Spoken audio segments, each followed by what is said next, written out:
Yeah. Hare Krishna, can you all hear me? Yes. Oh. Okay, just a kind reminder, you can all put your phones on silent that we have no further disturbance. So thank you all for coming here today. We have a wonderful guest with us, Chaitanya Charan Prabhu, His Great Chaitanya Charan Das Prabhu, who is a renowned spiritual teacher, author, and a speaker, who is widely recognized for his deep insights into ancient wisdom and practical application in modern life. With a background in engineering and a passion for spiritual studies, he seamlessly bridges the gap between contemporary issues and timeless teachings. As an author of several influential books and a sought after speaker, Prabhu has inspired countless individuals worldwide. And if you look at Prabhu's profile, think about any university or any companies like Microsoft, Google, TEDx, Cambridge, MIT, Prabhu has been there and inspired many, many, many souls into spirituality. Today, we are very, very grateful, Prabhu, and sorry for a few delays and technical issues to sort out, but we are extremely grateful for you to travel all the way to Scotland. And thankfully, it's sunny today. And we look forward to hearing your unique perspectives about desire management and guiding us all towards the journey of our own self-discovery. Thank you so much, Prabhu. I think we're going to have a Yeah, for sure. What?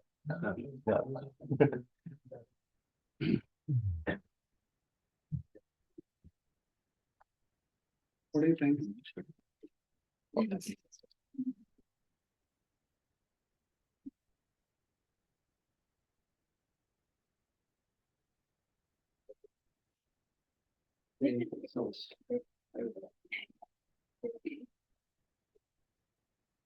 I think I don't know what it is. Some of you can come a little closer. You can come ahead. If it's You can come here. Yeah, yeah. The mic position. Yeah. Okay.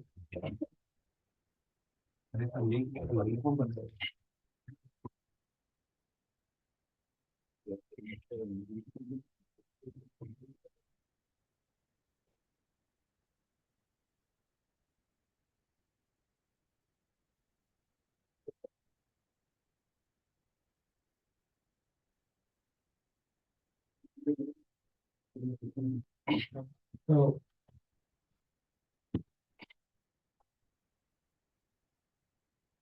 Om Jnanandhasya Jnananjana Chakshurundratam Yena Tasmai Shri Gurave Namaha Nama Om Vishnu Padaya Vishnu Prasthaya Bhutale Srimate Bhakti Vedanta Swami Namine Namaste Saraswati Devi Gauravani Pracharini Nirvishesha Shuddhavadi Paschatyavishatari Vanchakalpatarvyascha Kripasindhubhyacha Patitanam Bhavebhyo Vaishnavebhyo Namo Namah Jai Shri Krishna Chaitanya Prabhu Nityananda Priya Prabhupada Shiva Sarvivara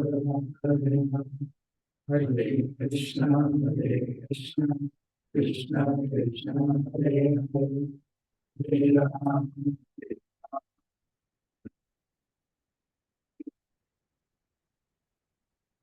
Lord, please guide us all as we try to dive deep into your words and understand the guidance that you have given us, so that we can manage this formidable force of desire that we live with. Hare Krishna. Hare Thank you so much for coming today. I'm grateful to be here, all of you. And What setting is still not going away. Still living there on this screen. Doesn't going away. It was, right now everything was coming. No? Yeah. What changed it to happen? I think it came off. Yeah, like it this. changed its plus because the wire wasn't stretched. So the power went No, off. plug was changed, but is there any connection? Well, maybe you have to meet them. Okay, go back. Mhm. Sorry about this. Go backwards, backwards. Inputs. Output.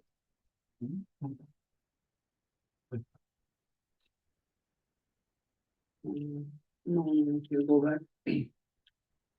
First question is how to connect the projector. Go back. Little bit further behind. That is mobile side. And that's mirror. The mirror is possible, but there's nothing behind this. No, it's not. We'll go to settings. See this. There was the HDMI thing that normally comes up. Yeah, that was in, Display, no display. that was setting. That was Connect setting. it by Bluetooth.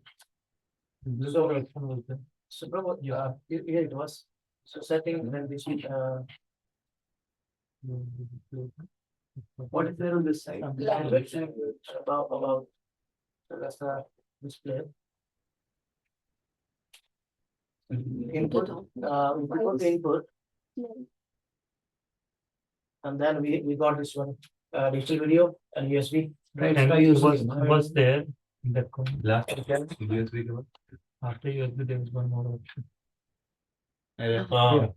Okay. Can you come down slightly or no? The angle? Yes. This is better. It's better. Then let's take it on, at this side is better. It will come down. Little down. Yeah, this much.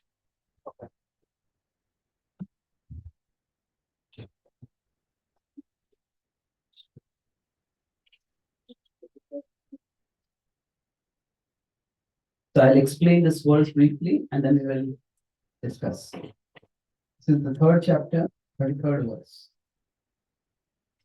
It's one of the more curious and overlooked or misunderstood verses of the Gita, where Krishna is very strongly and rhetorically speaking here that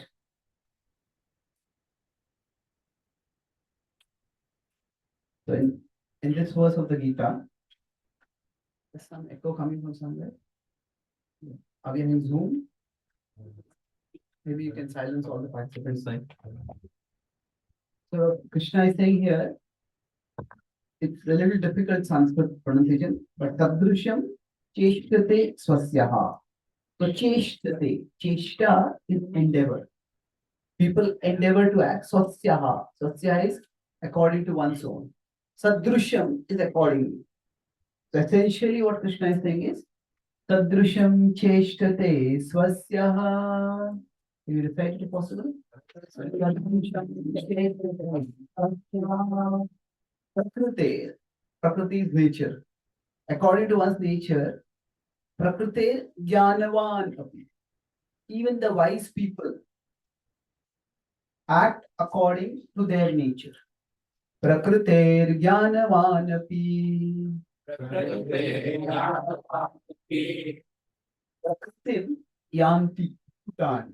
And in fact, actually, all living beings act according to their nature. Nigraha, therefore, let's hold it. Prakritim yanti bhutani. Nigraha. Nigraha is preparation. Kim karishyasi. What can preparation accomplish? So Krishna is asking a very rhetorical, emphatic question. It's like a self-explanatory thing. Now, what will this do? This will do nothing. What can repression accomplish means? It will not accomplish anything. It's from speaker FM or something, no? The people. Got a video playing as well on a computer and then video लगा तो बंद है ना तो यहाँ पे चला गया वो तो बंद है Nothing else is wrong. It's off and then it's off. Okay, I got that. Let's see. So Nigraha Kim Karishyasi. What can repression accomplish? Nigraha kim karishyasi. Let's recite it responsibly together. First two times, and then we'll recite it collectively. Sadrusham cheshtate swasyaha prakriteiryanavanapi prakritim yanti bhutani nigraha kim karishyasi. It is karishyati. So I got it wrong. So sadrusham cheshtate swasyaha prakriteiryanavanapi prakritim yanti bhutani nigraha kim karishyati.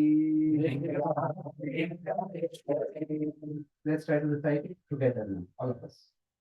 Sadrusham cheshtate swasya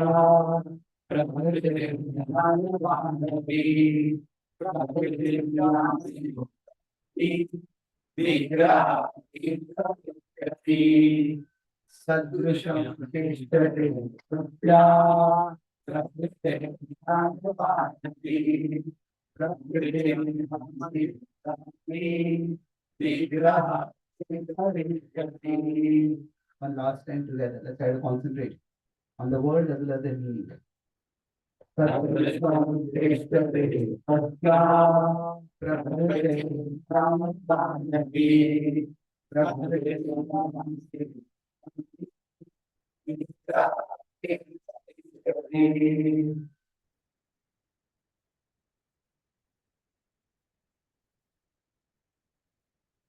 So this verse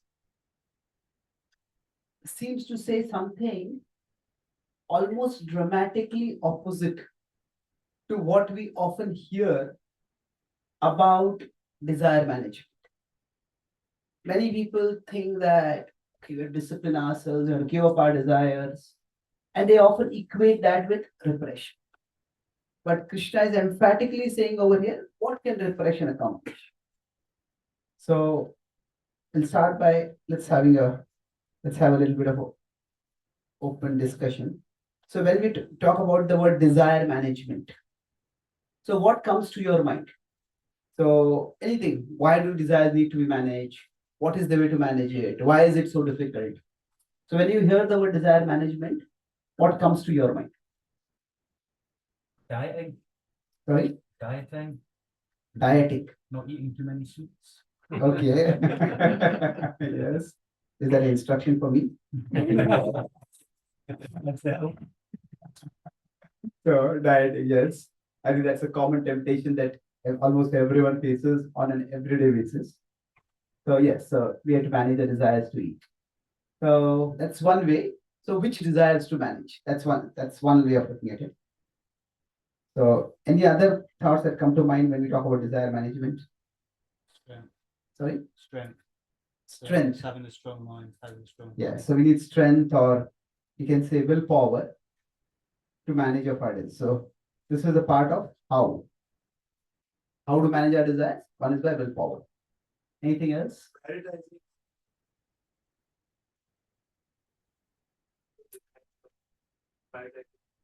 Yeah, so prioritizing. I want to eat and I want to watch TV and I want to sleep and I want to do other enjoyable things. Which enjoyment should I do? Then can we prioritizing even in that? So we need to prioritize. And similarly, even if you want to do something constructive, okay, I want to read some book, I want to exercise, and I want to do some deep breathing, I want to go to the temple and do some seva. There are many good things also. So we need to prioritize. That's one part of desire management. So that's more a part of time management also. But desire management, true. Yes, Prabhu. So it's not possible to give up desire, I would say, but if we find out what Krishna's desire is, and then put together desires with that. Yeah, so dovetailing. So our tradition is not teaching us to repress our desires, so dovetailing. Although I consider my English vocabulary to be quite good, even before I was introduced to bhakti, I'd never heard this word doubting. So what it essentially means is like redirect, means many things, and we'll look at this. Redirecting, harmonizing, channeling. We'll see what this means in the due course of the class. So it's definitely about doubting the desire. It's not about repressing or giving up. That's in the direction of what Krishna is speaking over here. Nigraha kim karishis. Anything else? Okay, to manage the desires, what we need to do is control the mind. Because the mind is the place where the desires arise, and from there the desires tend to grow. So we say somewhere out of mind, out of sight, out of mind. But it's not always true, isn't it? The traditional sayings are also opposite sometimes. So they say out of mind, sight is out of mind, but they also say separation makes the heart grow fonder. So when something is out of sight, we will long for it even more also. It is true. So it's not just keeping it out of sight, but managing, controlling the mind. Thank you. Yes. Type of desire, like good or bad desire. So we could say evaluating or discernment, discerning a desire. You know, which is the desire? Then we can decide how to manage it. Yes, that's important. How to manage? So we can say that sometimes our desires are not desirable, isn't it? So we can have undesirable desires. Using it for Krishna, the desire. So that's something like you're telling, you can say, using it for Krishna, redirecting or using it for Krishna. Yes, thank you. Sometimes it's not just our desires, but our family or controlling helping their desires as well. Don't know how to say that. Yeah, so it's often it's almost like we have to subordinate some desires. Subordinate desires for something else in life. In fact, maybe if you want a relationship, then for the pleasure of the other person, then we may need to subordinate a particular desire. So subordinate for some, we could say, higher purpose. Of course, many people will subordinate a desire for a lower purpose also. So, but you can say that's what is the way to manage desires. Yes, thank Conflicting desires, so that it's like a higher taste. So Okay, so this higher taste is a very interesting concept. If we get time, we'll look at it. So higher taste is, it's almost like we are changing the quality of our desires. So it's like, no, it's a higher taste, like cultivating higher desire or cultivating desire for higher things. So it's no longer disciplining and trying to speak something higher. We desire something higher. Yes, true. Thank you. These are all very good points. And we'll try to accommodate these in our discussion. Broadly speaking, in the Bhagavad Gita, desires are described to be not a monolithic thing. So desires, when you use the word desire, they are multi-level. The spelling of desire left something to be desired.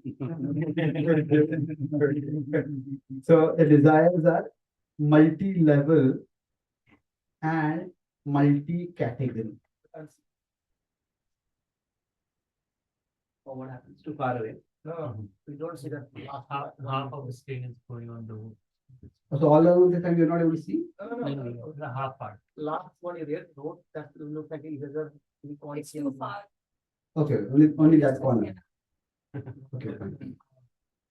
We have that other white sheet. Next to the bracket. Have that white sheet we can put on the door. Yeah.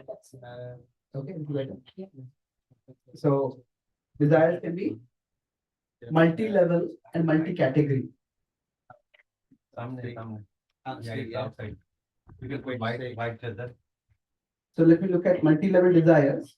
What that means is, we can say we have superficial desires and we can have deep desires. So that means, say, if I am passing by a road and I see some food item, I say, hey, maybe let me try it. That's superficial desire. eh, because it's oil, I got the desired work. Now, if I just walk away from there, then it's not that I want to think about it all the time. I forget it. So sometimes our desires are superficial, and for superficial desires, out of sight is out of mind works. But some desires are quite deep inside us. So because superficial desires means what happens in these cases, if there are senses and there are sense objects. And senses and sense objects, when they take away, we come together, they take away our sense. so, so what happens is sometimes the sense objects come toward the senses. And generally, superficial desires are activated when the sense objects come toward the senses. That means we encounter the sense objects not because we are going towards them, it's just the normal course of life. Say, if we're just walking along the road and we see maybe a new brand of a phone has come, or some new movie has come, or some new clothes have come, and we have to have that. But if you go ahead, you forget. But then when the deep desires are there, in this case, what happens is the senses go toward the sense object. Somebody who's an alcoholic, they will travel to every corner of the city to find out where there's the bar where they can get a particular drink that they want. Sometimes people want to eat a particular food, they may travel from one part of the country to another part of the country also. So when the desires are deep, we go from one, the senses go toward the sense objects. And the same strategy may not always work for all desires. So for superficial desires, is out of sight is out of mind. And that's fair enough. And superficial desires also, they may not get aggravated too much. It's like, okay, I wanted to go and see this place. I had the desire, I saw this place. And it's over now. It's nice, but let's move on with life. So sometimes we will discuss about some metaphors and what their limitations are. So what is the most common metaphor about how desires work in our tradition we learn in scripture? What happens to desires when we indulge in them? Last, I mean, greed. They get amplified. They get amplified. So what is the example for this? Fuel and fire. It's putting fuel in fire. So when you put fuel in fire, it only grows further and further. That's one example. One another example. Yes. Oh, putting salt on a wound. You came up with that just now. Don't try it out with anyone. It can be, but that's a really painful thing to do. Most people will not want to do that. And sometimes if somebody is really addicted, they're indulging in it, then they may do that further. Okay, it's associated with some kind of disease. The metaphor that I'm looking for, yes. Gambling. Like brake-filled vehicle out of control. Sorry. The things go out of control, like failing the brake of like that. Okay, I gave a hint just now. Saw the hint again. Yeah. Virus or bacteria. Okay, so that desire is like a bacteria infected by bacteria. Like transmitted. Okay. Like a runaway train. Runaway train. Okay. Yeah.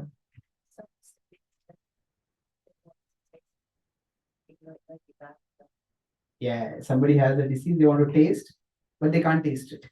And that is used generally to describe why we cannot enjoy Krishna consciousness, why we can't enjoy the holy name. Like, so that's what. But there are desirable things, but you're not able to relish them. This is the hint. I was doing this for 3 times now. Scratching. What is for scratching? Yes, what is the example? Who said, yeah, please?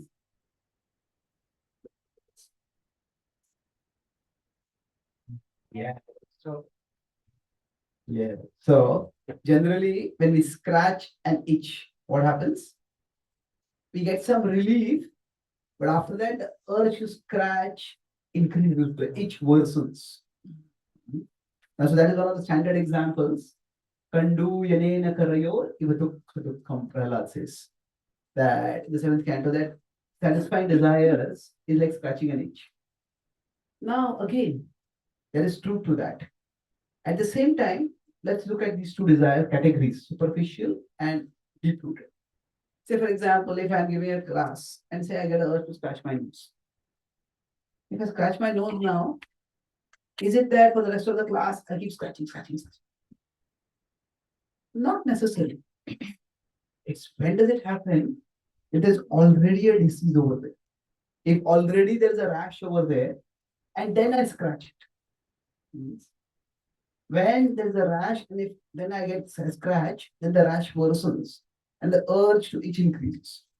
So it's not that all desires, when we indulge in them, they will necessarily become worse. Say if somebody has come to Scotland and they want to see some beautiful places in Scotland. Yeah, okay, they go and see what is a beautiful place here. Bishop Briggs. I love Sorry? Sky. He's called Bishop Briggs. Karnataka. There are politically correct answers and there are devotionally correct answers. I love Sky actually. I love Sky. I love Sky. Island. Okay, okay, good. So we go and see those places. You know, people will like it, but nobody is going to become an addict of going and seeing those places. Is it? Somebody can, but it's a rare. Hmm? So now the point is that many times we have a desire, we do something, and okay, it's nice, let's move on with it. So when the desire is superficial, fulfill the desire and move on. But if the desire is deep, somebody is craving for, say, alcohol, craving for substances, then what happens is that the desire keeps growing and growing. Now, the Gita has many different aspects of desire management. Now, one key point over here is that it's very easy to push the problem to the object.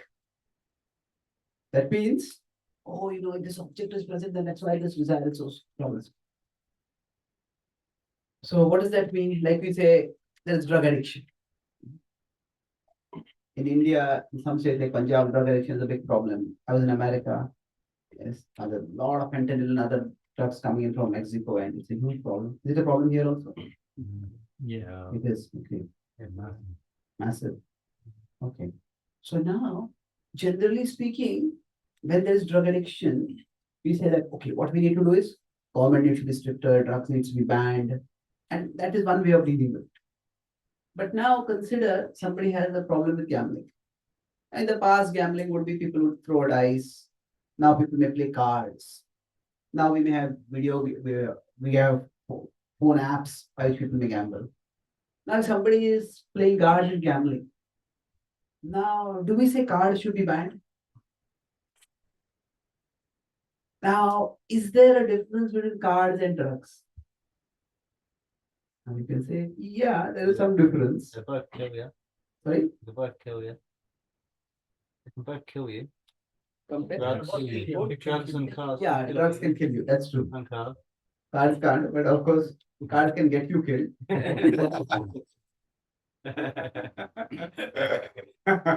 You gamble and don't pay, and you don't get a gambling with somebody in the underworld or something like that. So anyway, the point is, we can consider the externals, and we can say that, oh, the externals need to be regulated. Society should be regulating the externals, and there is some truth to that, no doubt. But it's important that the Gita says desire is not situated in the sense objects. Desire is situated in our own senses, mind, and intelligence. Indriyani mano buddhir asyadhisthana muchyate. That is in the senses, in the mind, and even in the intelligence, desire is situated. So we can't blame the objects for our indulgence. So in the past it would happen, now it is lesser.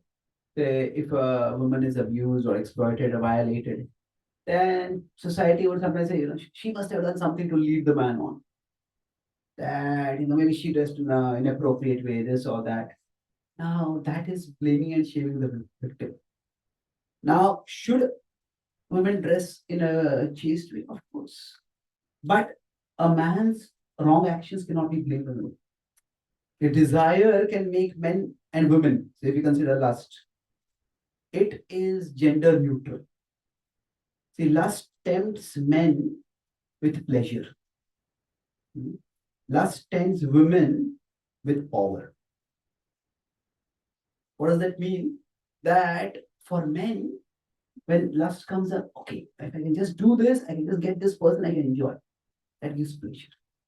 Now, for a woman, the temptation that lust comes through is, I am so attractive, I have such attractive features that even this powerful man, I can bring him under my control.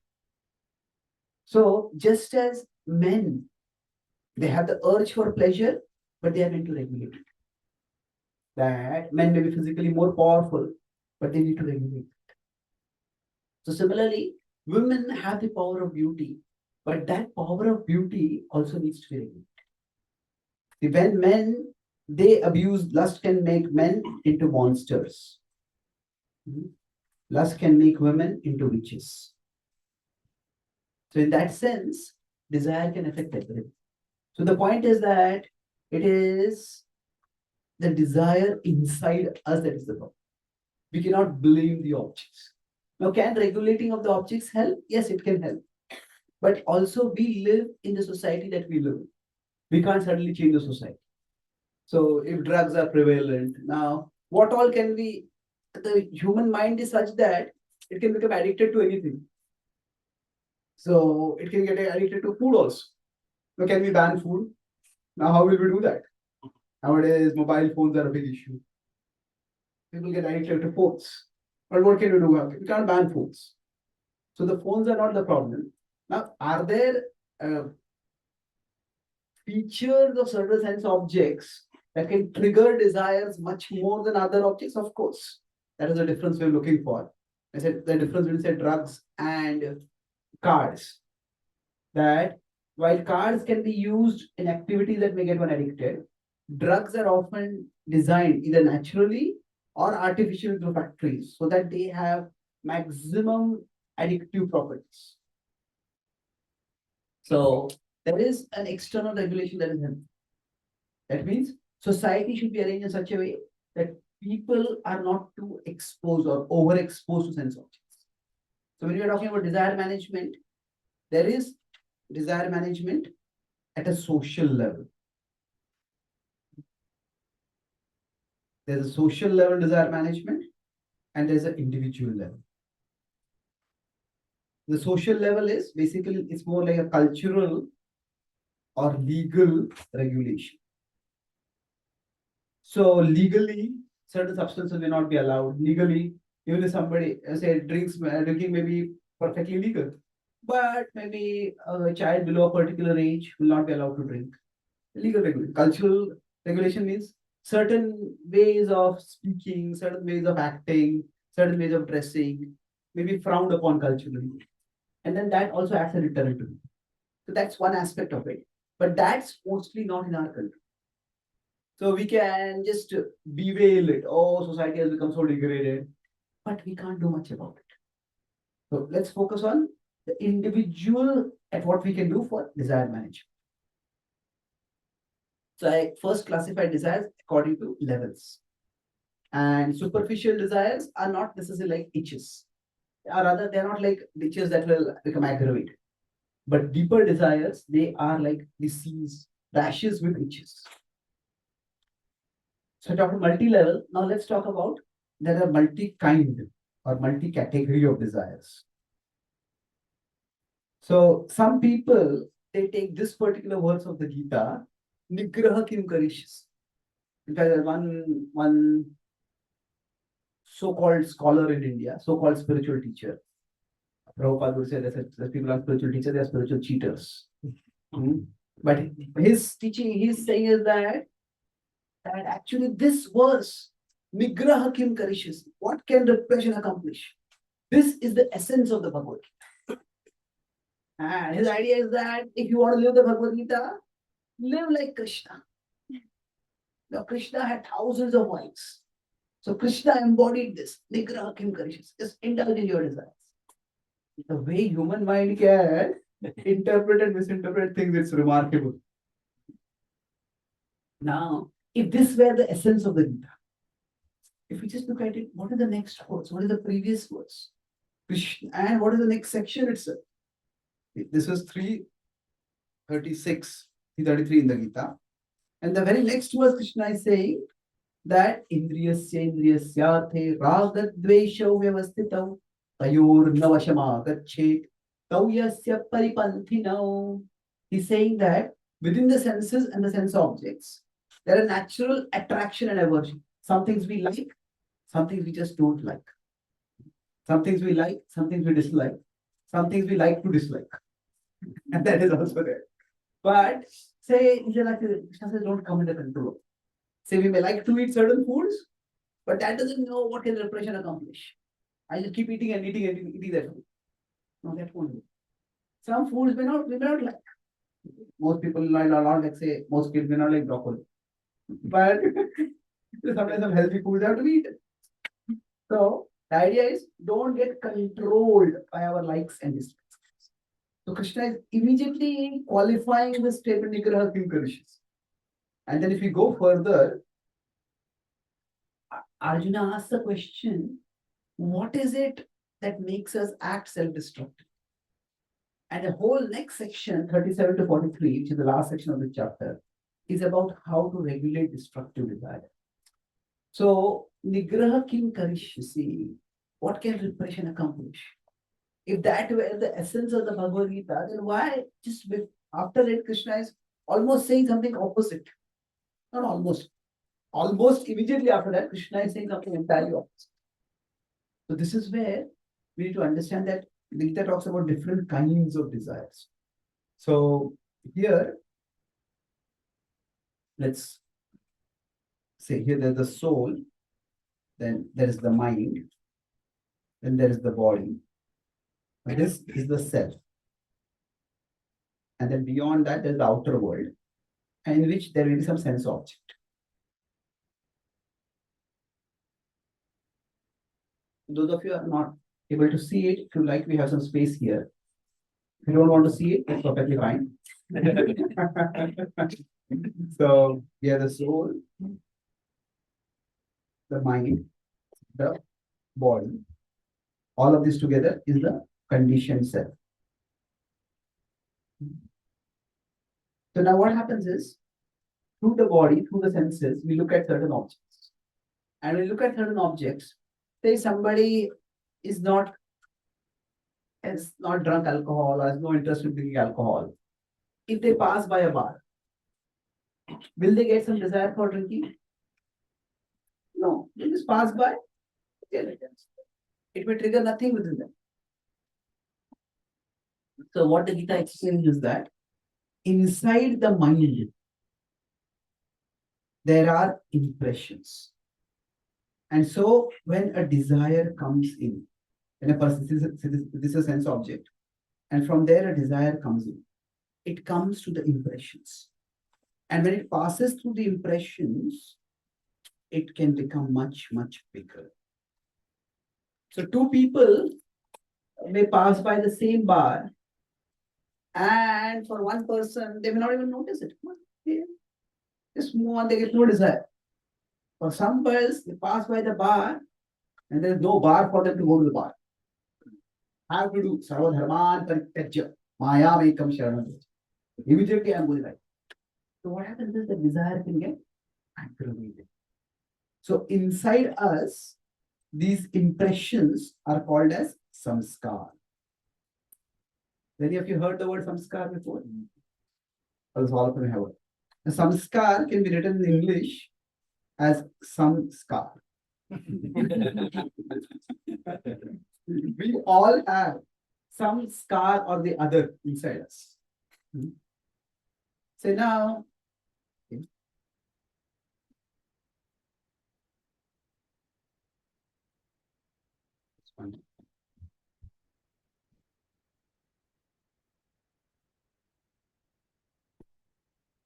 So we all have some scars within us. Now, how do we know what scars we have?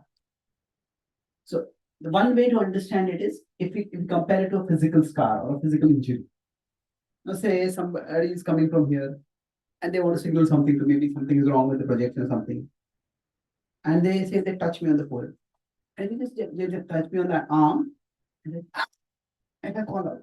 "Oh, what happened?" Oh, actually, I had fallen over here, I was praying. Oh, okay. So now, if there's a small stimulus, there's a large response, that's an indication that there's some injury. Similarly, what applies to the body also applies to the mind. If a small stimulus triggers a large response, that means we have some samskar inside us. So, as I said, two people might pass by a bar. For one person, there's not much reaction. For another person, I have to go there, I have to go there right now. So there's some samskar. So generally, the presence of samskar is what? There's a small stimulus going in, and there's a large response coming in. So we all can look at what kind of desires we have inside us. And when we understand the desires, it is, so when I say desires are inside us, what do I mean by that? I'm meaning the impressions associated with those desires. So we all have certain impressions. And those impressions need to be dealt with properly. So when from outside stimuli come in and they trigger a reaction. So the samskars that we have inside us are of different kinds. So after we understood this concept of samskar, now if I just consider this to be the mind. Now in the mind, there are samskars. So let me put the samskars in two different ways. Is this color visible in the projector? Yeah. What about this color? Yeah. Better. The desire is also better. So there are two kinds of samskars, and these can be called by different terms. But more important, the term is the concept to understand. So there are some samskaras which are called as vasanas. So vasanas are associated with the lust, anger, greed. Which are the other three? Envy. Then pride. Anything else? That's pride only. Jealousy is envy. Kama, krodha, lobha, moha, mada, matsarya. So moha is what? Illusion. So any kind of false perception. All these are considered vasanas. Now these are there inside us. Along with that, there's another kind of impression which can be called as vrittis. Now these words are often used differently, but vrittis, what I mean is, this is something like, say, somebody has a brahminical vritti, somebody has a kshatriya vritti. That means we all have certain behavioral inclinations or interests. So now one way to use this, some rough English equivalent would be impulses and instincts. Yes, so then I'll come to that, what I talk about. So now instincts are like programmed intelligence. Impulses are generally anti-intelligent. That means if I become angry, if I become greedy, then often I do things which are against my own good intelligence, against my own good judgment. But instincts are more like programmed intelligence. Some children may just have a musical instinct. Now you give them a kartal, and they just show them a little bit, and they just see and they start playing. And they play it so well. Some kids may have mathematical interest. inclination or biological instinct. He's so good at math and calculating, and some kids may have a inclination for language. You just pick up words so quickly, they play with words. Some kids may have, say, uh, dancing inclination. Their body's movements are so graceful. They want to learn dance moves, they learn so quickly. So these are things not only which we are good at, but these impressions are also things that interest us. So the idea is these which are our natural interests and the desires or the abilities. There are three things over there. We'll come to that. There are abilities, there are interests, and then there are the desires that arise because of the presence of this. So it's three things: A, I, D.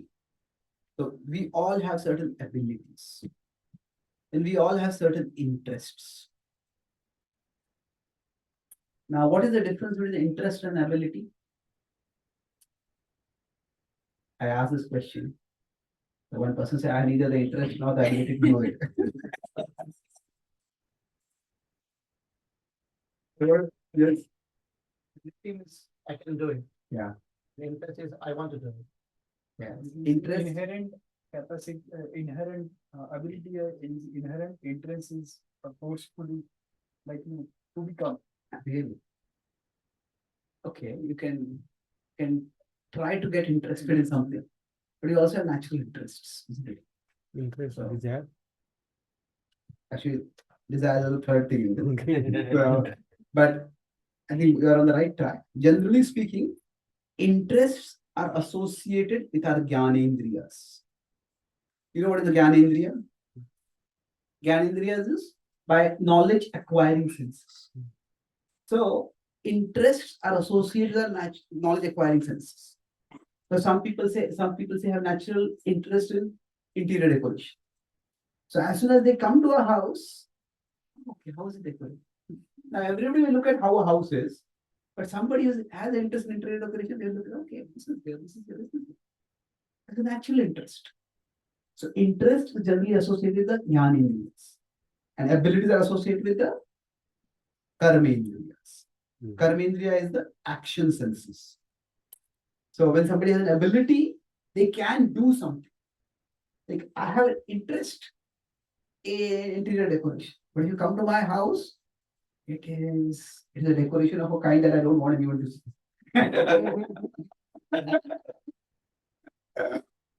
It is a decoration whose pattern only I can see. That's a polite way of saying it's a mess. So I may not have the ability for it. But so the interests and abilities. Now both of these can come from our past impressions. Now ideal situation is if both of these are together. Like some people may have a ability for something, but they have no interest in something. Some children may have, say, an abundance of talent. They may be very good at a particular thing. They're very good at maths or they're very good at science, but they don't have any interest in it. Or sometimes some people have interest in something, but they don't have ability for it. So the best is where there's ability and interest both. So these abilities and interests, if you look at it in Sanskrit, this is actually guna and karma.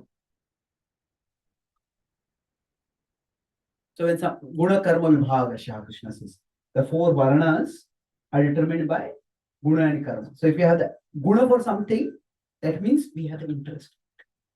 We have the karma for something, that means we have the ability to do it. So now, if we consider over here, these two things, these are gifts given by God to us. And these are, we need to have the desires to develop these. So either we have to have the desire or somebody else has to trigger that desire. So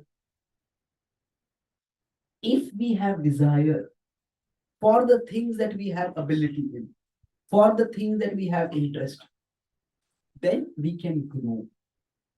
Then we can rise up in our life. So basically, with respect to desire management, if you consider these two impressions, there are vasanas and vrittis.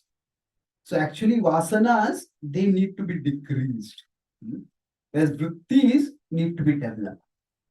So the approach is completely different for both of these. Both are inside us. And when the verse that Krishna is discussing, 3.33, which we recited, Nigraha Kim Karishyasi, he's talking about vrittis over here. He's telling Arjuna, you, O Arjuna, are a Kshatriya. You are a warrior. You are a protector. That's just your nature. Right now, you don't want to fight a war because the people on the opposite side are related to you. You are seeing Bhishma, who's your grandfather. You are seeing Drona, who's your teacher. You are thinking, how can I fight against them? Katham Bhishma Maham Sanke Dronam Chavadasudana. Ishubhipati Utsyami Pujara Varisudana. Should be offering respect to them, not shooting arrows at them. You are looking at them. But what you are not looking at is that they are supporting Duryodhana and Dushasana.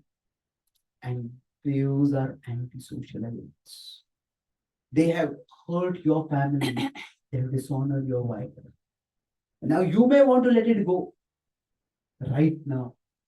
But when you give up your duty of being a protector, later on you hear of them abusing someone, exploiting someone, hurting someone. At that time, the protector in you will rise again. The protector in you will want to do something about it. What can repression accomplish? So there is swabhava, and associated with swabhava is meant to be our swadharma. Swabhava is the internal nature. This is naturally my interest, this is naturally my ability. And swadharma means my duty, my social situation should be arranged in such a way that what is my natural interest, what is my natural ability, I get to do that. So now in the subsequent section, when Krishna is speaking and Arjuna is asking, there they are talking about vasana. When Arjuna is saying that, what is it that impels one to act self-destruct? Then he's talking about karma over there, which is vasana. So desire management has these two opposite dynamics to it. That there are some impressions that are there inside us, which need to be regulated and eliminated. There are others which need to be appreciated and developed and strengthened. So, if we do the opposite, it's going to cause a lot of problems. So, Nigraha Kim Karishyasi is not a blanket call for indulgence in every desire. It is rather a specific thing. So, I'll make two more points and then we can have questions. So, till now, in the Bhagavad Gita, we are talking about two kinds of desires. So, I'll talk about an acronym, ARC. So, A is appreciate.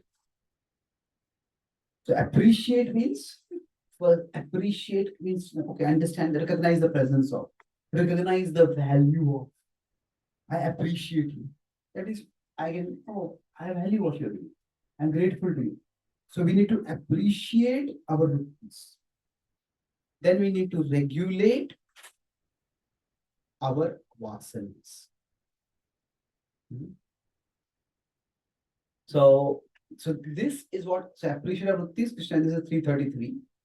Then regulate our vasanas, that is whole 336 to 343. That's what the whole next section comes.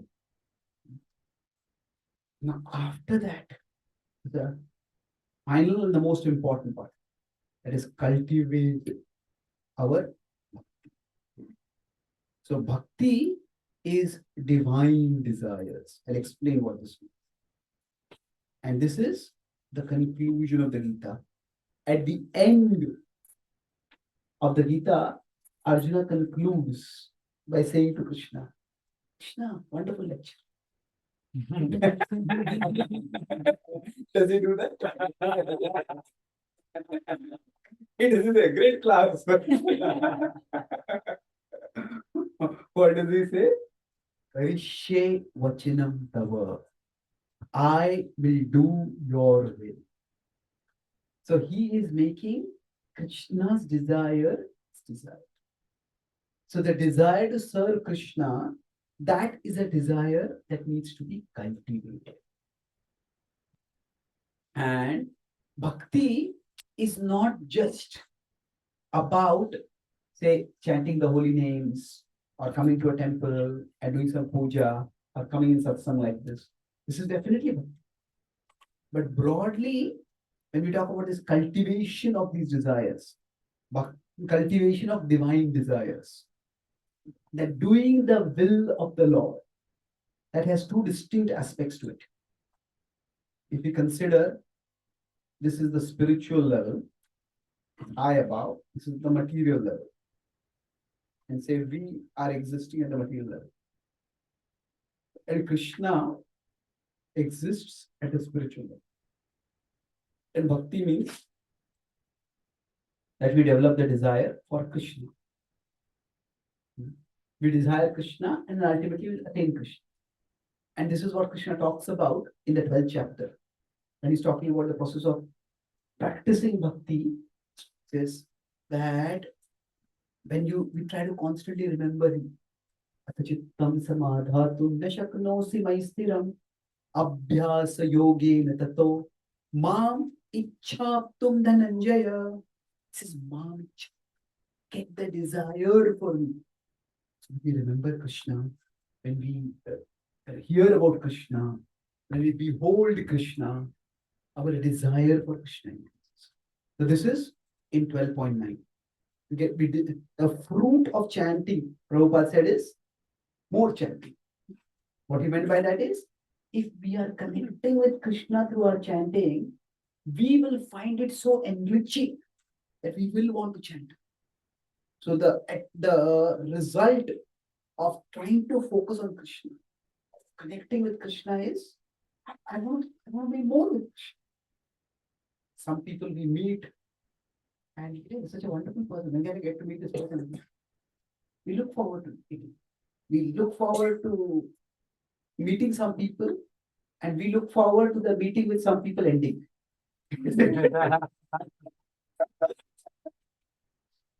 So, what after this? Okay, this person, I don't more. I don't want to be with this person anymore.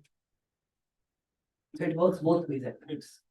But if we associate with Krishna properly, we want to be more and more with Krishna. This is bhakti. But bhakti is not only this. The idea that Krishna is up there in the spiritual world is true, but it is incomplete. Because Krishna doesn't just exist in the spiritual world.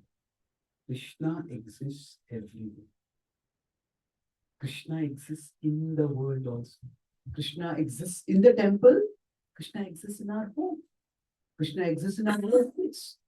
Krishna exists everywhere.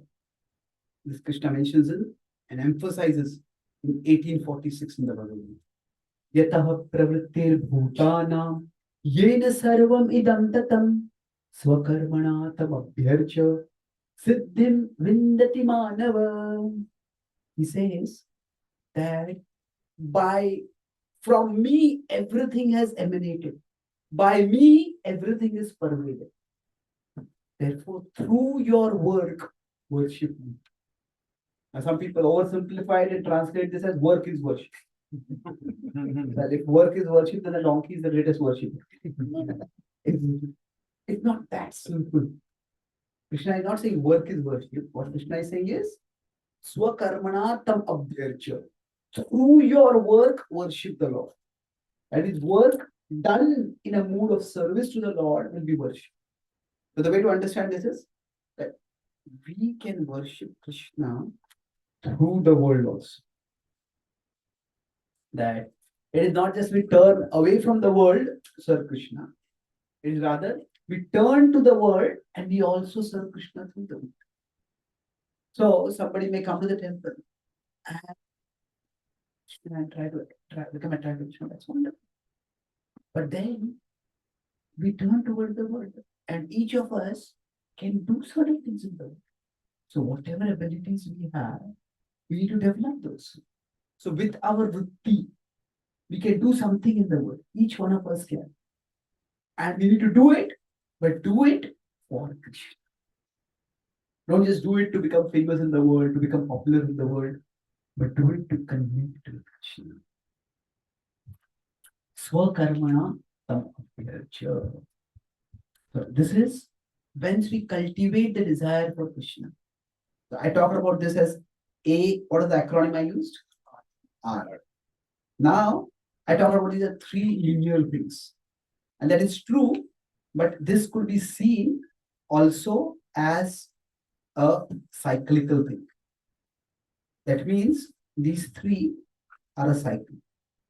So the more we appreciate the vritti, the more we'll be able to regulate. The more we are able to regulate and cultivate bhakti. The more we cultivate bhakti, the more we will appreciate.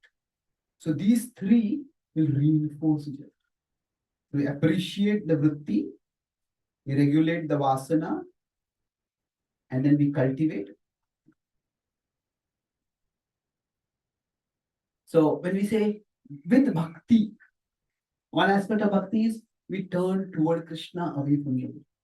But another aspect of bhakti is we turn toward the world and see what are the gifts that Krishna has given me by which I can serve him in this world. And Srila Prabhupada was once asked by one devotee, Rochin Prabhu. He was in London. At that time, London was the headquarters of Europe on our moment. Now also it is to some extent. So then when he was there, different devotees from different parts of the country, the continent were coming and telling, Prabhupada, this is how the outreach is going on in Netherlands, this is how it is going on in France, this is how it is going on in this place, that place. And then he told Prabhupada, Prabhupada, everyone has something to do for you. Please give me something to do. And Prabhupada says, what would you like to do? Whatever you tell me, I'll do. What would you like to do? He said, wait, Prabhupada is testing me. I'm surrendered to Prabhupada. Whatever you tell me, I'll do. That's it. Understand our philosophy. Just find out what you want to do and then do it for Krishna. So what this means is that Prabhupada is encouraging each one of us to discover what our gifts are. To what is it that we have the guna for? What is that we have the karma for? What are our interests? What are our abilities? And then use them in Krishna's service. Of course, we all are a part of a particular community. We all have particular roles within our families, within our jobs, within our devotional communities. And we need to do whatever is expected for us in those roles. But while doing this, we try to observe ourselves. And by that self-observation, we'll find out what is it that I'm naturally attracted. And if we start doing that more and more, then that will give us a satisfaction. Now that may not be a directly spiritual satisfaction. I like to play with words. Some of you may notice that already. If you have not noticed that, then you have a very high verbal intelligence. Not really. But the point is, I like to play with words. And with respect to words, I am quite omnivorous. Omnivorous means wherever I go, there might be a big picture, like a big magazine cover. I won't even notice what is the cover. My eyes will go to the caption. I look at the caption. Then if the caption is interesting, then I look at the picture. So that's just the way my mind is geared. And just playing with words gives me some pleasure. But now, if I can use that playing with interest or ability in playing with words to connect with Krishna, to try to phrase the wisdom that Krishna has given in attractive ways, then what will happen is that will help me to connect with Krishna. So the last point I'll make is we often think about the lower material taste. That is the taste which comes from our vasanas. That's if we have lust, we have greed, then pandering to these gives some pleasure. That is the lower material taste. And then there is the higher spiritual taste that comes from our bhakti. That is when we chant the holy names, when we come for kirtan, when we behold the beautiful deities. That is a higher spiritual taste. And in one sense, for us, the spiritual journey is to take our taste from the lower material taste to the higher spiritual taste. However, this journey can be quite difficult and demanding. So, within the Vedic tradition itself, there is a system. There is a higher material taste. The higher material taste comes from our rituals. So when I do something that I have a natural ability for or natural interest for, then that gives me some satisfaction. Now that will take me higher. See, even people whom we call as materialistic, and not all materialistic people are 24 hours consumed by pandering to their vasanas. No, they also have some vrittis and they do certain things. No, that now with so many sense objects available, people could be indulging so many things constantly all the time. But that's not what people do. Even now, people, there are a lot of creative things that people do. All the scientific inventions that happen, all the artistic development that happen, they're requiring some creativity, they're requiring some effort. So when people act according to the theme, then they get some satisfaction.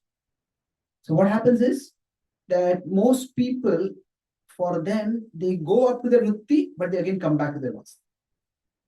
That means I will use my ability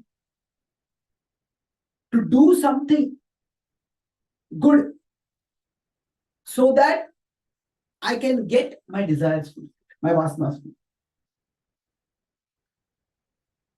Since my childhood, I was very academically, intellectually inclined. So I loved study, and I loved study for the sake of study, to gain knowledge. And there are some students that they just took a lot of resentment for me, not resentment, reluctance, to acknowledge that they were actually better than me in studies. Whereas in school, I was not in a very big city. So I was among the best students, if not among the best students, if not the best student. But when I came to college, especially when I came to top colleges in India, I clearly see that some students are just sharper than me. Now, I was physically always slow because I have this polio, but I was used to being intellectually the fastest in the room. And it just took me a lot of effort to acknowledge that somebody's faster than me. But then I noticed that many of these students, my co-students, one student came first in the class. And then after that, he said, "Oh, today is the happiest day of my life." Oh, congratulations, you came first in my class. No, that girl with whom I was interested, she's agreed to ride with me on my bike and we are going on a date. So for him, the vritti was just a mean to fulfill the vasa. He was brilliant in his studies, but his brilliance in studies was not because he loved the subject. He was using the brilliance in his studies simply to fulfill a lower desire. So what happens is the vritti can be used to fulfill a vasana, or the vritti can be used to go towards Krishna. That I have particular interests and I use those interests to serve Krishna. That is the idea of bhakti. We want to find out what our interests are. But we don't get interested in our interests for the sake of fulfilling our interests. We want to find out what our interests are so that these can be a stable intermediate state where we can be till we get to the higher state. So we can't say chant 64 rounds every day. We can't constantly read scripture. If any of us can, that's wonderful. But most of us, if we try to do it, we'll find it's not sustainable for a very long time. Most of us may not be able to do direct devotional activities constantly. But if we can find out ways in which we can engage ourselves according to our bhakti in such a way that it takes us towards Krishna, then that will help us find we are progressing toward the higher spiritual taste by also situating ourselves in a higher material taste. And this is the arc that will actually take us toward Krishna. So we get the desire for Krishna both by turning Karishya Vachanam Tava, when the last verse of the Gita says, do my will. So Krishna's will is both turn upward towards me, but also turn outward towards the world, so that you can serve me in the world. And through the world, you can close it. I'll summarize what we discussed today. We covered a lot of territory. Broad topic was desire management. So I talked about desires at two different levels. The desires can be multi-level. And so multi-level desires means superficial desires are there versus deep desires. The superficial desires we can remove just by regulation. Just don't expose yourself out of sight, it's out of mind. But deep desires, this doesn't work. There's something else required. And then also we discuss our desires as multi-category. So when we talk about multi-category, we talk about vrittis and vasanas. So vrittis need to be increased, vasanas need to be decreased. Vrittis we appreciate, and vasanas we, what do? Regulate. Then I also talked about how the location of desires. Where are they located? Not outside, but not outside in the sense objects, but inside us. Krishna says in the senses, in the mind and the intelligence. And then we talked about how there are the samskaras inside our mind. And we can know the samskaras by that when there is a small stimulus and there is a huge response. That means we have some samskara associated with that. Some skara we all have. So the idea here is that for us to deal with desires, we cannot just focus on externals. This point I discussed that in desire management, there is a social level of this regulation and there is an individual. The social level is beyond our control. So individual is what needs to be our focus. But this is what we can control. And the last part I discussed was, Sorry, Prabhu. Can you please only the left side because it's not visible? So third is going that side. So okay, yeah, if you can use only this part, please. Okay. Understood everything. okay, and just write it closer. Visible now? Yeah. Better. So then I talked about the last part is appreciate, regulate, and then cultivate. So cultivate is bhakti desires. This is that for us, we serve Krishna By moving from this world to Krishna, we also serve Krishna by turning toward this world and engaging in this world. And for that, we discussed how there is the spiritual higher taste and there is the material lower taste. But in between, there can be the material higher taste. The material higher taste associated with vritti, and this is associated with bhakti. The material lower taste associated with vasana. So most people, even when they seek the material higher taste, that is for eventually fulfilling their vasanas. But what as devotees we want to do is we seek the material higher taste so that we can eventually get the spiritual reality. This is how we all can learn to manage our desires, pursue the arc, appreciate our bhaktis, regulate our vasanas, and cultivate. Thank you very much. Hare Krishna. Are there any questions or comments? Yes, you're talking about spiritual desires, bhakti. Could you just give some examples so maybe we could understand if maybe we've had a taste of this or what these desires would be, what we should aim for? So, spiritual desires can be again of two categories. That means generally the material spiritual categorization is done in two distinct ways.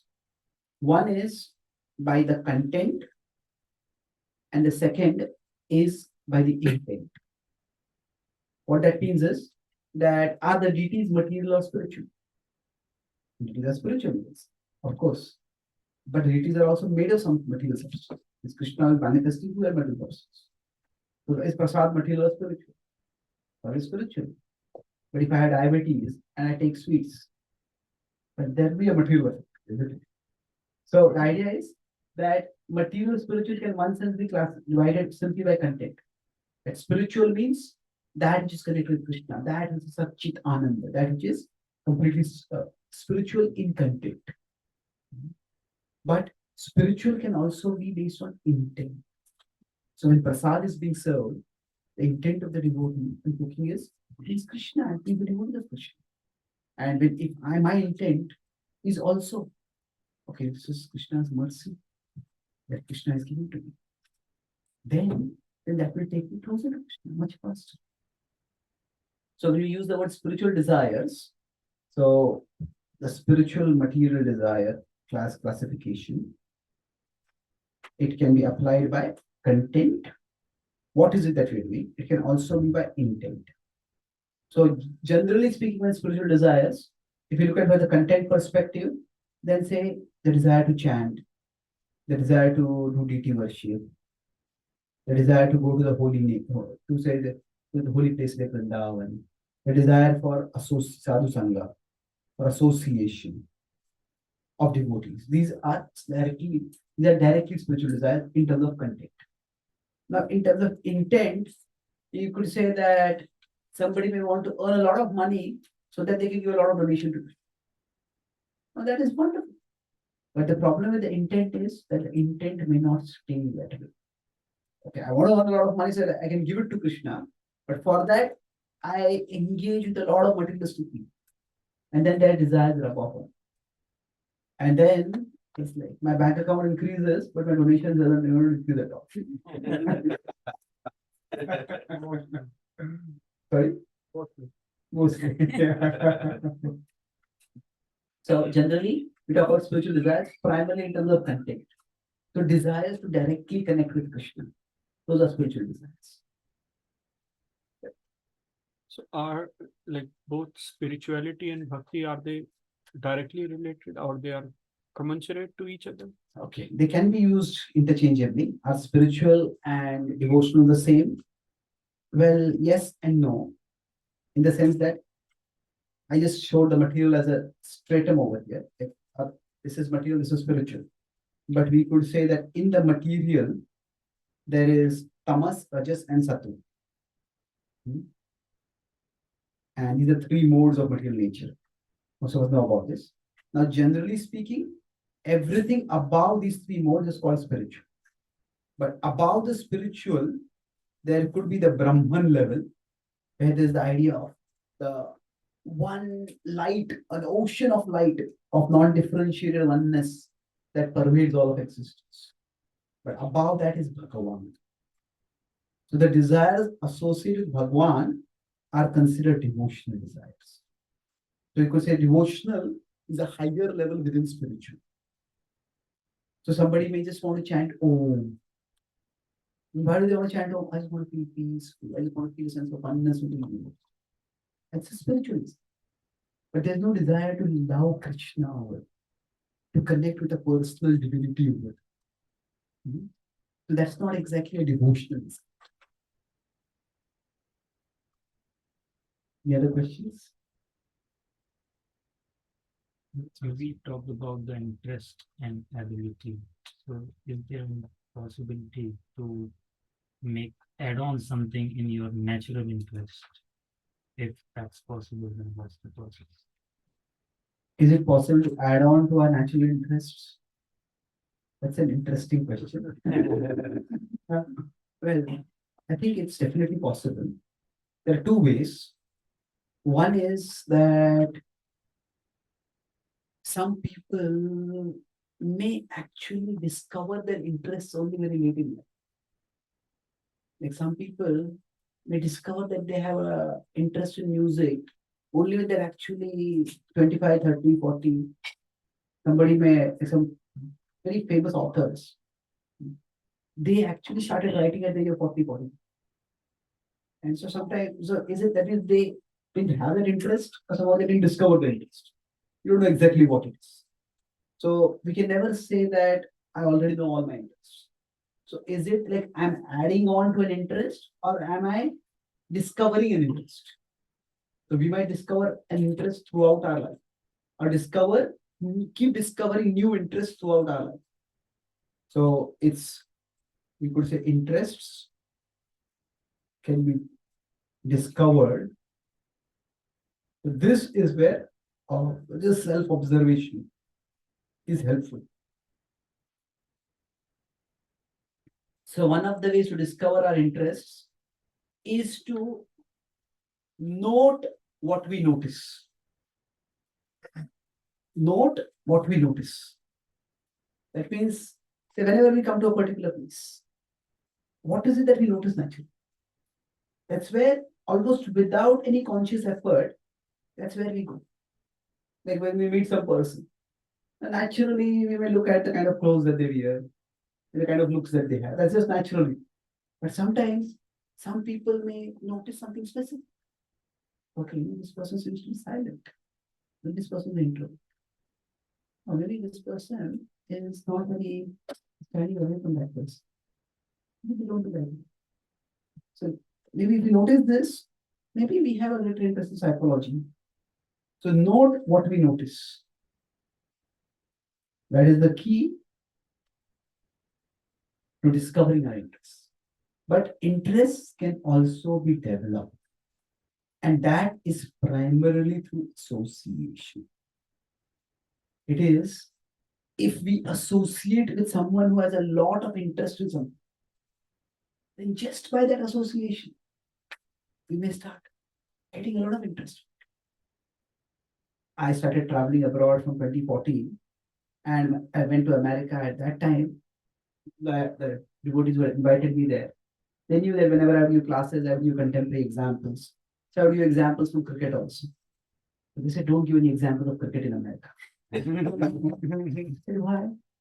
For Americans, cricket is an insect, not a game.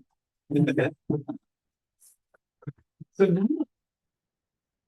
somebody may have no interest in cricket in America.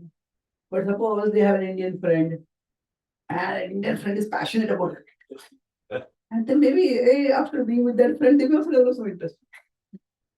So basically, our desires, they are both linear and triangular. What I mean by this is, most of the times we think that how do desires develop? Say, I am here, and this is some object here. When I see that object, I get the desire. So self and object. And this is how most desires do develop for us. I see something and I want to eat it. It's a linear desire. However, many desires, they don't develop like this. They develop triangular. That means I see someone else who has a desire for something, and by seeing them, my desire develops. How many of you know what is a baklava? Anyone know? Baklava. It's Arabic sweet. So when I started traveling abroad and I went to Australia, I never heard of a baklava. So one devotee invited me to their home, and for dessert we have baklava. Would you like it? So now, at least to the Indian ear, the sound of baklava is not very sweet. Baklava, okay. Maybe later. But then, there's another devotee that come with me for lunch. Please give. I would like to have it. Then I was talking with the host. I was also watching this devotee. Just took time baklava. And he was closing his eyes and savoring it. I saw him savoring it. Can I also have one? So there was no linear desire, but there was a triangular desire. And generally, most, you could say, healthy desires, most higher desires, they rarely develop linearly. Like how many people see a gym and think, oh, I want to go and do a workout? It's rare. But you see a friend coming out of that gym and they look so fit and smart. Yeah, I also want to become like this. It's a triangular desire. How many people take a Bhagavad Gita and say, oh, I want to study the Bhagavad Gita? Now, many people take the Bhagavad Gita as it is and keep it as it is.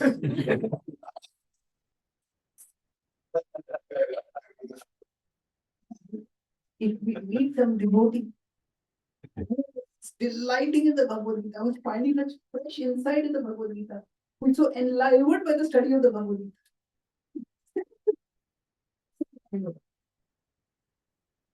So that is triangular desire. So for us, men, especially the interest in bhakti.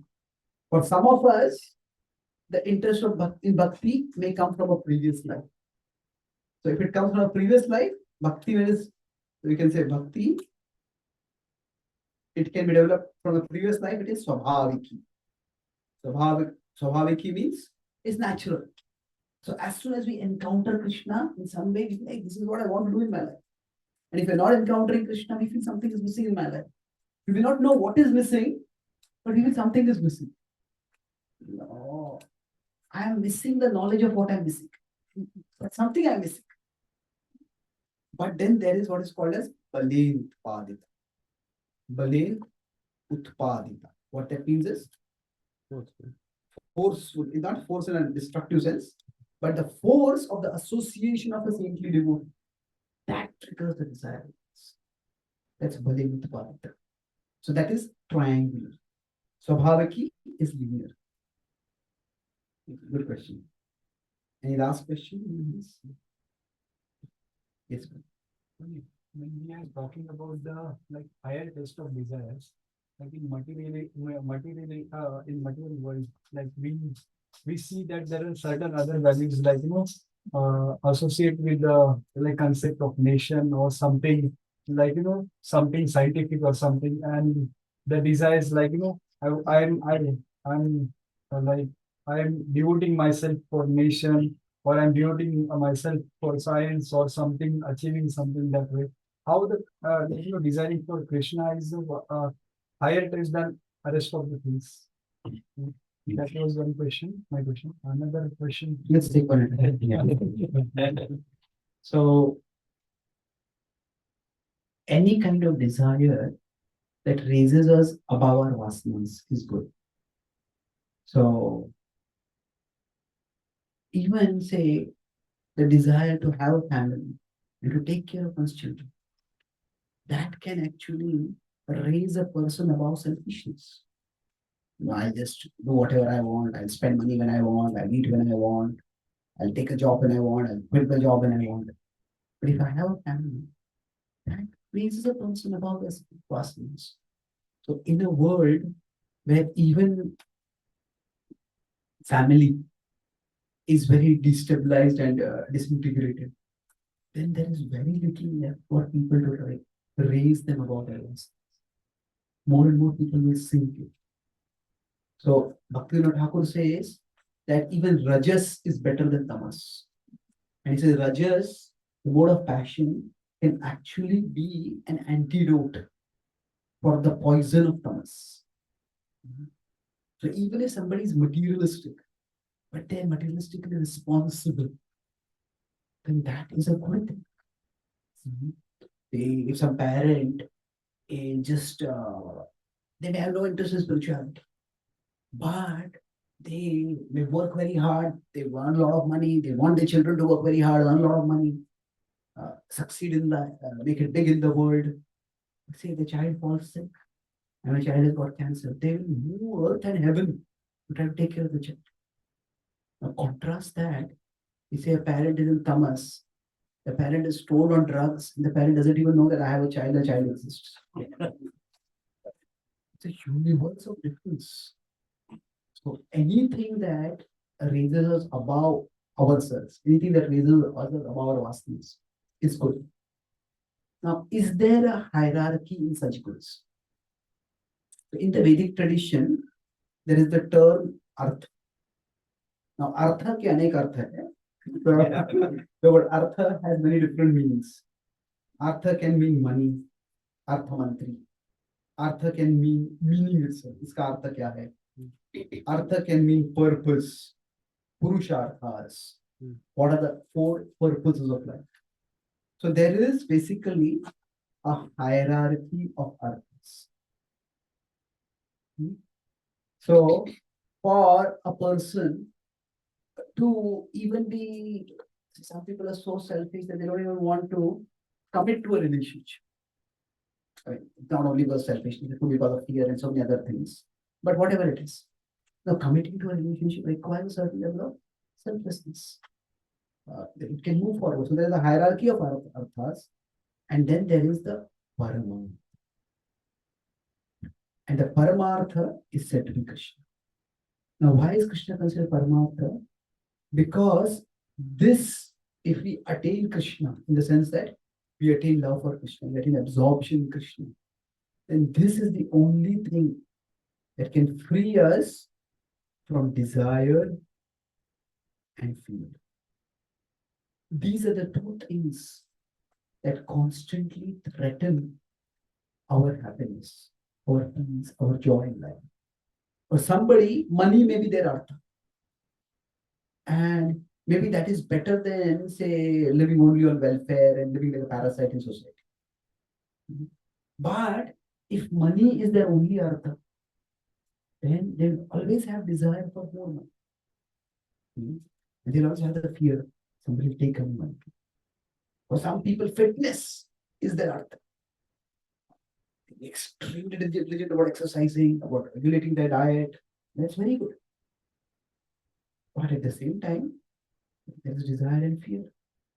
The desire that, oh, this person is better than me. I want to become like this. Not a bad desire, but desire will still be there and tormenting them. If somebody is very much into looks, then they'll torment when somebody looks better than them. Then they fear. They get some disease and I lose my health, I lose my fitness. So no other artha can actually free us from desire and fear. Yam labdha chaparam labham manyate nadhikam tata. Yasmin sthito na dukkhena guruna pi vicharyate. And when we are absorbed in Krishna, then we will not be disturbed even when great distresses come in our life. And we will not be craving for anything else.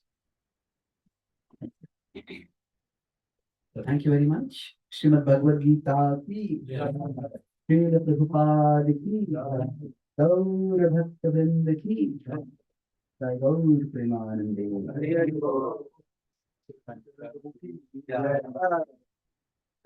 So thank you so much, Chaitanya Charan Prabhu.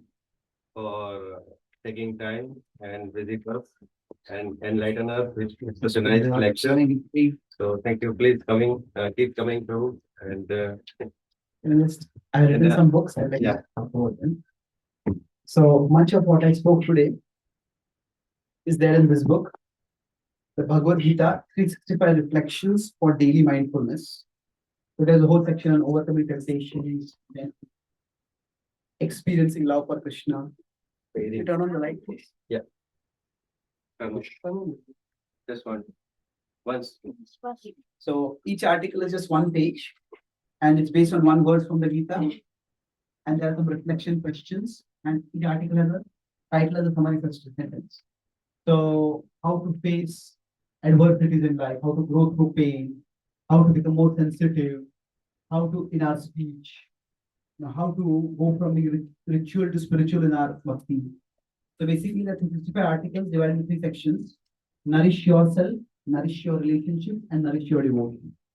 If you would like to apply the Bhagavad Gita in your life, this is the book that is available.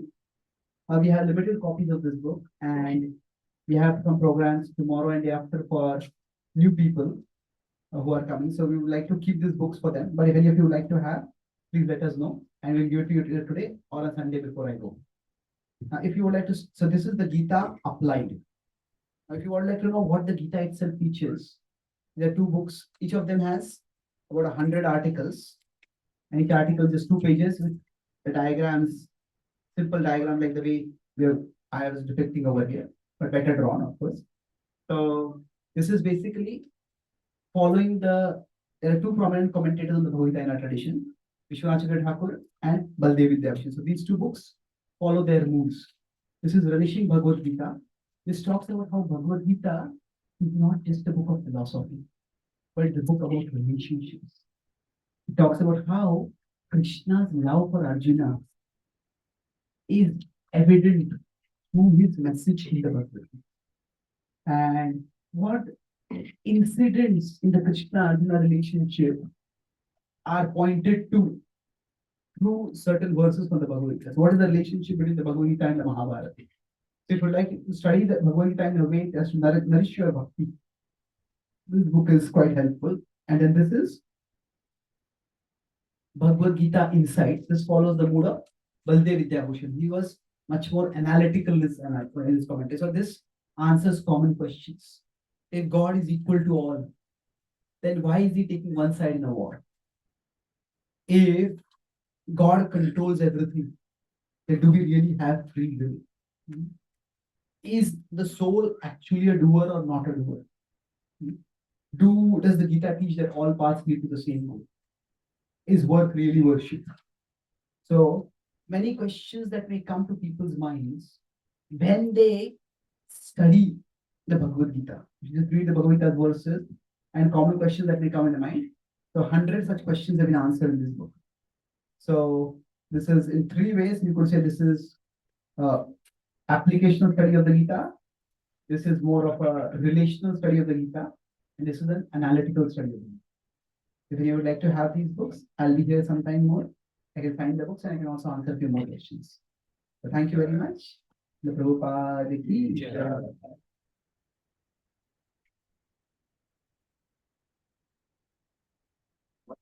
Sorry. So some people join later. So